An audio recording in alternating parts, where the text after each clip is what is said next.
You might have to move it around. If you want to preach from behind this guy, that's your pulpit. I'm probably going to use this a lot. We're good to go? Alright, I'm going to get started. Thank you guys for all coming. This is pretty encouraging to all of us preaching tonight, and it frightens me a lot that the room is so full. It's pretty uncomfortable right now, but I'll get into it. My name's Reed, and I'll be preaching on Mark 7, so if you could open up to that, it's up there in case you forget at any point. It's verse 1 through 8. But before I get into that, I just want to explain a little bit about it. I was thinking and praying about the application of this, and I'm not going to go verse by verse because a lot of it's straightforward, I guess you could say, and I just wanted to dig into the motivation of the Pharisees in this story because it's about the Pharisees trying to rebuke Jesus and call out him and his followers. And I was thinking about how this applies, and I didn't want to find a message that seems to fit and just seems comfortable or like a happy message, but the more that I read it, and the more that I read passages that relate, which I'll also get to there in Matthew, but the more I realized that this isn't just about the Pharisees from the Bible, but it applies to everyone today, like the entire Bible does. But I was just realizing it has a lot of application points, and I was questioning my motives, like, why do I go to church? Why do I read my Bible? Why do I reach out to people? Like, where is my heart at when I'm doing those things? And it goes deeper than that, and I'm just going to break that down and talk about it after I read through it. The Pharisees and some of the scribes who had come from Jerusalem gathered around him. They observed that some of his disciples were eating their bread with unclean, that is, unwashed hands. For the Pharisees, in fact, all the Jews will not eat unless they wash their hands ritually, keeping the tradition of the elders. When they come from the marketplace, they do not eat unless they have washed. And there are many other customs they have received and keep, like the washing of cups, jugs, copper utensils, and dining couches. Then the Pharisees and the scribes asked him, "Why don't your disciples live according to the tradition of the elders, instead of eating bread with ritually unclean hands?" He answered them, "Isaiah prophesied correctly about you hypocrites, as it is written, 'These people honor me with their lips, but their heart is far from me. They worship me in vain, teaching as doctrines the commands of men. Disregarding the command of God, you keep the tradition of men.'" So it's a lot about what Jesus directly points out. Their heart is far from him. Their heart's not in the right place. And just to clarify, at this point in Mark, Jesus had already done some miracles. He healed the man's paralyzed hand. He had already done some of that. People knew about that. And the Pharisees were considered religious leaders, and they would preach to the public a lot. And to a lot of people, they looked like good, godly teachers. And in this, the ritual cleansing isn't just like Germex before you're going to eat dinner or anything. It's not just washing your hands like we do. In a way it is, but it was a ritual. And as it says in there, that was a ritual for men. But the main focus of this passage is the fact that the Pharisees lived by these rules and traditions that were from their own elders, and these rules could be considered the law that they followed. And you might think of these actions as legalism, and I wanted to Google that term just in case anybody's not super familiar. Google said legalism means excessive adherence to law or formula. And in this passage, the Pharisees were depending on their law and not God. And I wanted to break it down into two categories for their motives that kind of explain their motives, and those were appearances and control. So if you're a note taker, I'll just be breaking it down like that. So appearances. The Pharisees were focused on how they looked and what people thought of them. In Matthew 23, it says something about how the Pharisees and the scribes were another group of religious leaders. Matthew 23 talks about how they might teach them truth, yet they'll do anything for appearances. And they don't even practice what they preach. Their focus is on being seen by others. This comes from a quote from Jesus explaining how the Pharisees lived. And they might teach well, but they don't follow it. And they'll teach what they need to as long as it makes them look good. They'll teach to large groups. They'll teach to anybody. They just want to look good. This is more from Matthew 23. This is starting at verse 23. "Woe to you, scribes and Pharisees, hypocrites! You pay a tenth of mint, dill, and cumin, yet you have neglected the more important matters of the law, justice, mercy, and faith. These things should have been done without neglecting the others. Blind guides, you strain out a gnat, yet gulp down a camel." This is an example of when the Pharisees preached whatever they wanted, but didn't live it out. They would follow some things, but didn't actually follow God when it came down to it. Jesus says later on in that same chapter, and I just find this verse pretty intense. Mark down Matthew 23 if you're a note taker. Woe to you, scribes and Pharisees, hypocrites! You are like whitewashed tombs, which appear beautiful on the outside, but inside are full of dead men's bones and every impurity. In the same way, on the outside you seem righteous to people, but inside you are full of hypocrisy and lawlessness. I was reading this, and this was kind of a weird thought, but a lot of people, mostly girls, some guys are on Instagram and Twitter, they'll post a selfie and they'll say, it's what's on the inside that matters, not on the outside, and they're giving a peace sign or whatever you want to do. Only I'm not saying that's false. I thought of that because that's kind of what this is about. The Pharisees looked like awesome, godly leaders, but when it came down to it, it didn't matter because they were impure hypocrites, as it says right there in the verse. It's easy for us, and it was easy for me to read this passage and shake my head and just be sort of annoyed at how ridiculous it was, because it's like they're talking to Jesus. Do they not realize who this is? And they're calling him out, and they wanted glory for themselves, and they wanted to look good to humans. And that happens a lot when I read passages from the Bible. A lot of times when Paul or Stan will be preaching and we first read the passage and it's about Pharisees or just other people in the Bible sitting, I'll shake my head and I'll be like, just thinking that's ridiculous. Then I take a step back and look at my own motives, and I did that when I was reading this, and I was just thinking about how important the way we appear is to us. It can drive us, it can motivate us to live a certain way, and we're not supposed to be living to look good to other humans. That's not what we should strive to do. These appearances can shape our small actions, small parts of our lives, and they can also shape the entire way we live our lives if it gets to that point. Have you ever acted completely different around somebody that you know you'll be seeing Thursday night at Salt or Sunday morning at church? Have you ever acted like a completely different person? Or even more than that, you try and live your entire life based on what other people think of you? This can impact huge parts of our lives. Why do we read the Bible? Do we do it to make sure that we can let our friends know, hey, I read 15 chapters today? Like that's a big deal or anything, like we just want it to look good to them? That's different from accountability. There's no problem sharing your Bible reading. But why do we do something like that? Why do we attend church? I know that we've all questioned that at some point in our lives. But do we ever get so caught up in looking good to other Christians or even people that we don't know that we let that control everything we do? I felt really convicted, again, about service to other people while I was studying this passage. I was kind of thinking, why do I serve? Do I do it to look like a hard worker and look like a nice person?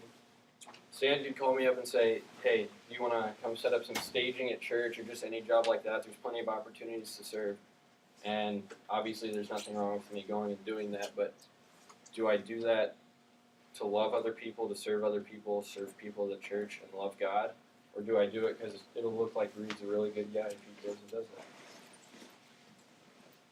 The Pharisees in this passage were teachers that do things in front of people to look good and were not focused on actually living for God. And just like this passage, there's plenty of others where they're willing to call Jesus out. They're wondering why he heals people on the Sabbath, just other things like that.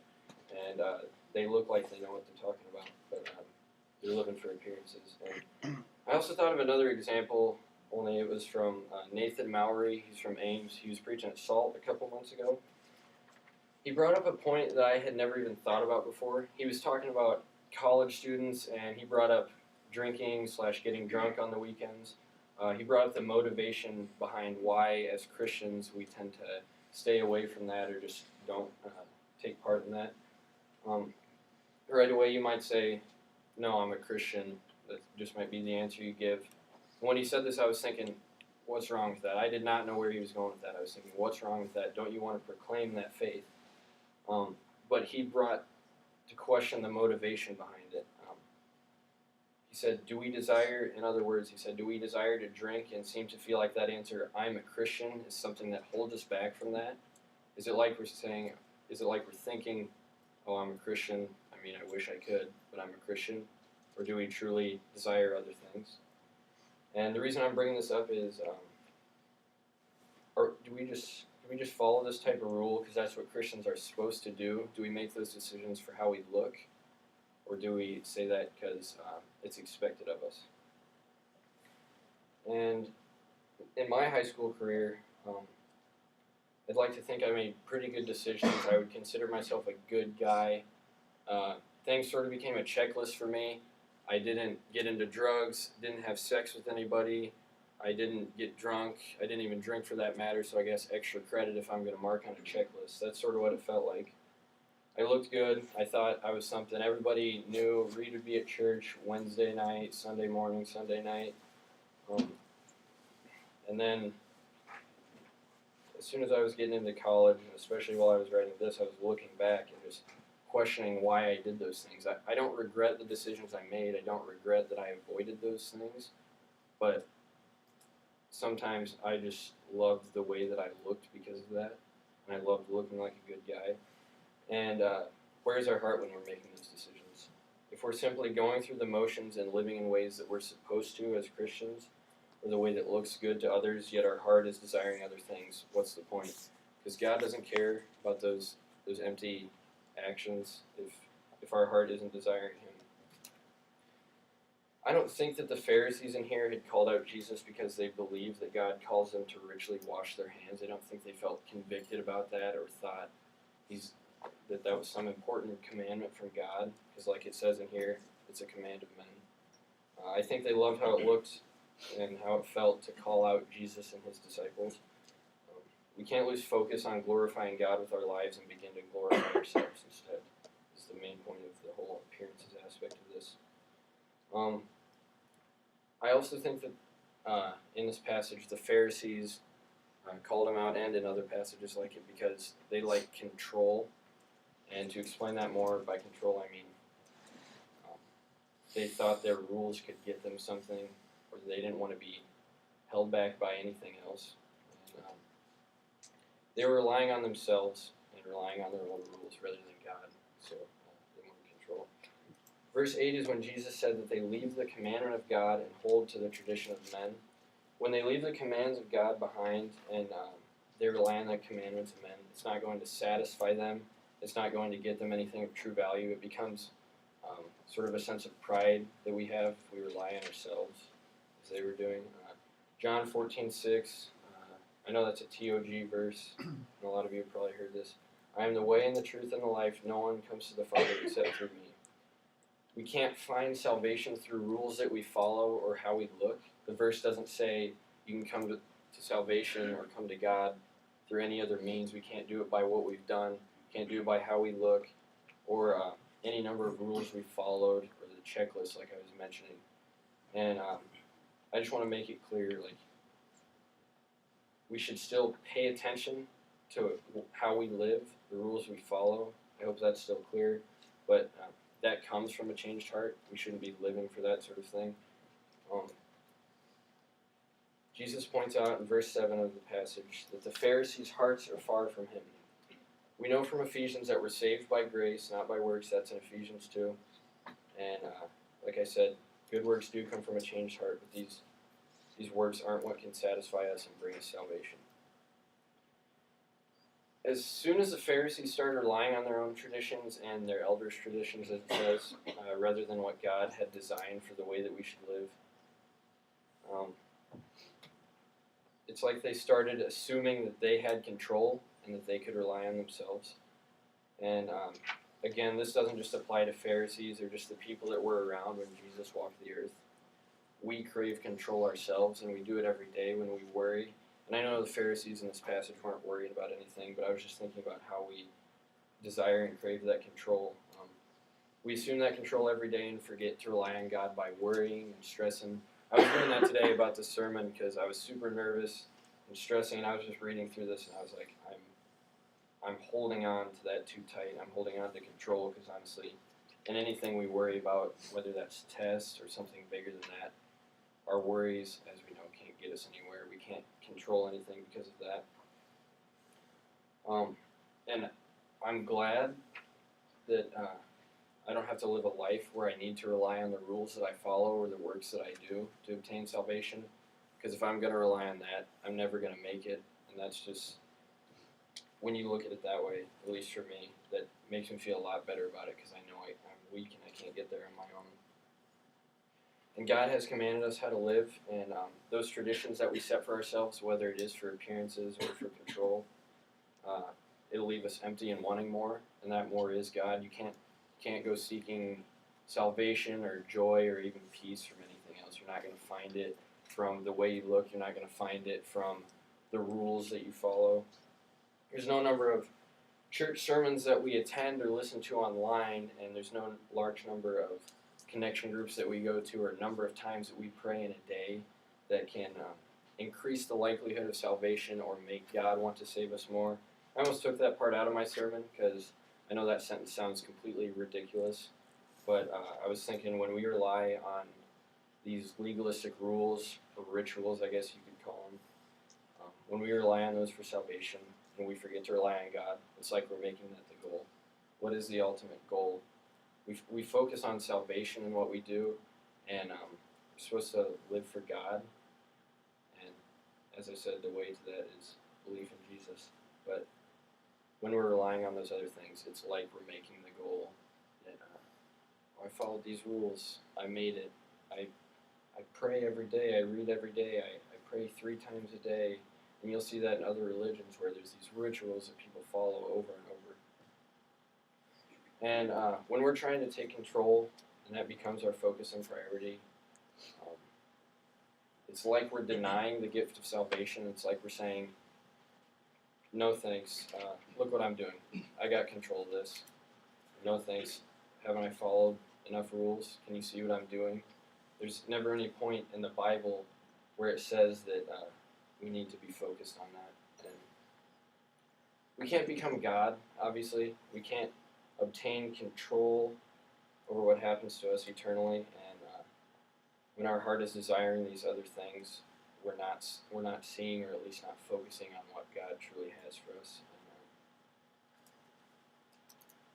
And, kept thinking about how we get so caught up in pointing fingers at people. The Pharisees, that's exactly what they were doing in this passage. They're pointing fingers at people. They're following all these rules, but what are they doing behind closed doors? And I think that applies to us too. If I'm with Nick or any of my connection group guys, or Austin or Stan, and we're going to watch a movie or something, we're hanging out, I might say, you better not watch that movie, but what am I watching behind closed doors? And, oh, you better not make that joke, why would you do that? What am I saying to my friends in private? And when we stop relying on pointing our fingers and controls and appearances, is what I'm saying, it's not going to hold us back, and those things in the law that we live for that will burden us. Chad was just saying last night, he compared it to when he works out, just the weight coming down on you, that's the law, the burden on us. And it's not going to hold us back to let go of that. It's going to set us free when we're actually focused on what God has for us. He hasn't just made this life a list of rules. A lot of things and actions come from a changed heart, but He hasn't made this life just a list of rules. And we can't get worked up about how we look compared to others, or spend our time trying to call people out like the Pharisees were doing in this. We get so worked up about what it looks like we're doing, and that doesn't reach people, that doesn't spread the gospel.